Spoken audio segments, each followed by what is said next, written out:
আসসালামু আলাইকুম রহমতুল্লাহি ওয়া বারাকাতুহু। সময় অত্যন্ত কম। আমার জীবনে জেলখানায় একটি স্মৃতি চারণ করি আমি আমার বক্তব্য শেষ করব। দিনটি ছিল 2014 সালের 26শে মার্চ। অনেক কষ্ট করে, অনেক কৌশল করে যখন কাশিমপুরে এক চিত্রাতে গেলাম এবং 26শে মার্চে একটু রিল্যাক্স ছিল, আমরা যারা আছিলাম একটু মুভ করার জন্য অনেক কষ্ট করে ওনার কাছে গেলাম। ছোট্ট একটা রুমে উনি আমাকে প্রথম খুব আপনি করে কথা বলতে আরম্ভ করলেন।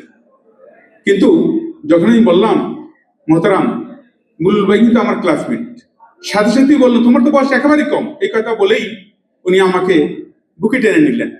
পরে ওনার পিছনে ওই ছোট্ট রুমের বারান্দায় আমরা নামাজ পড়লাম।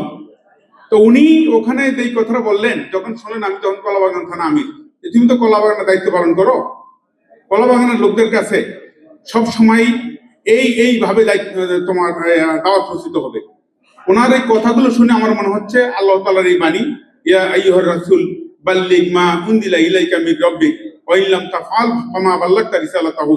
এই আয়াতটা যেখানে যে অবস্থায় থাক না কেন উনি সব জায়গায় বসেই এই কোরআনের বাণী প্রচার করার জন্য উনি চেষ্টা করেছেন।